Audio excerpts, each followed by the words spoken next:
Ito yung pang negosyo recipe na gawa sa saba na sure akong di mo pa nasusubukan. At ngayon ngang araw ay share ko sa inyo itong gagawin nating recipe out of saging na saba. Mura lang din yung mga ingredients na gagamitin natin dito guys, kaya sigurado akong kikita ka dito ng malaki. Dito nga po ay meron tayong ilang pirasong saging na saba. Ilang piraso lang din po yung binili natin dyan guys, dahil gagawa lang naman po tayo ng sample na ipapakita ko sa inyo. Syempre kung magtitinda po kayo nito, mas mainam na maramihan ang bilhin para mas makadiscount tayo sa tindera. Bali, babalatan lang naman natin yung mga saging at hihiwain sa 4 na piraso ng pa-lengthwise. Medyo maniba na pala ang binili natin dito mga saging guys, para naman po medyo matamis-tamis din ito. Matapos nga natin yung mahiwa-hiwa, ay dito naman tayo sa paggawa ng butter mixture. Dito sa isang bowl ay maglalagay lang tayo ng 2 cups ng rice flour. Pwede naman po kayong gumamit dito ng ordinaryong harina guys. Ang kaibahan nga lang po ng rice flour sa all-purpose flour ay mas malutong po ang magagawa natin dito kapag rice flour po ang ginamit natin. At mas tumatagal din po yung pagkalutong nito compare sa ordinaryong harina. Medyo mas mahal nga lang po ng konti yung rice flour sa ordinaryong harina.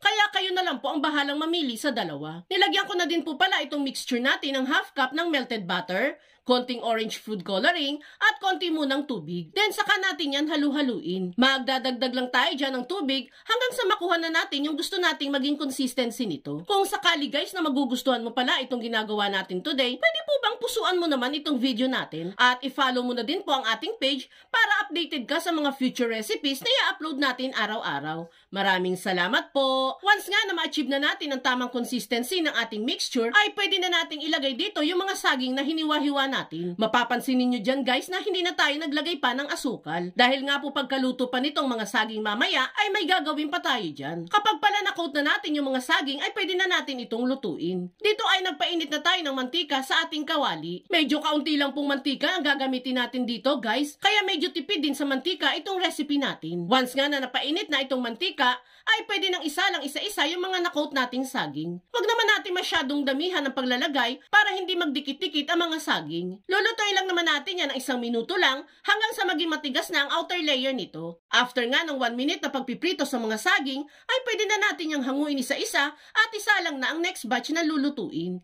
At yan na nga guys, natapos na tayo sa pagpiprito. At para naman tumamis at mas sumarap itong merienda natin, ay may gagawin pa tayo dyan. Dito sa pinagprituhan natin ay maglalagay lang tayo ng 2 kutsarang asukal. Lagay lang natin sa medium heat ang apoy dyan at hayaang matunaw at magkaramelize yung nilagay nating asukal. At once nga na nagkaramelize na yan, ay pwede nang ilagay yung mga ilang pirasong saging na saba. Huwag natin masyadong gawing crowded yung paglalagay ng saging guys, para naman makot natin thoroughly ng asukal yung bawat saging dito. Balibaliktarin lang natin yan hanggang sa makot na ng asukal itong mga saging na saba. And once kumapit na yung caramelized sugar sa saging, ay pwede na natin yung hanguin isa-isa. Ilalagay ko lang muna yan dito sa bilao na may parchment paper para di magkadikit-dikit ang mga saging. Pwede din kayong gumamit ang dahon ng saging dito guys. Palamigin lang muna natin yung mga nalutong saging. And ready to serve na at ready na ding itinda itong super crunchy at super sarap na saging na saba recipe natin. Sure na sure akong matutuwa ang inyong mga customer at uulit silang bumili araw-araw dahil sa sarap nitong niluto natin. Kaya itag mo na din ang buong pamilya at barkada na mahilig magnegosyo at subukan nyo na ding magluto nito.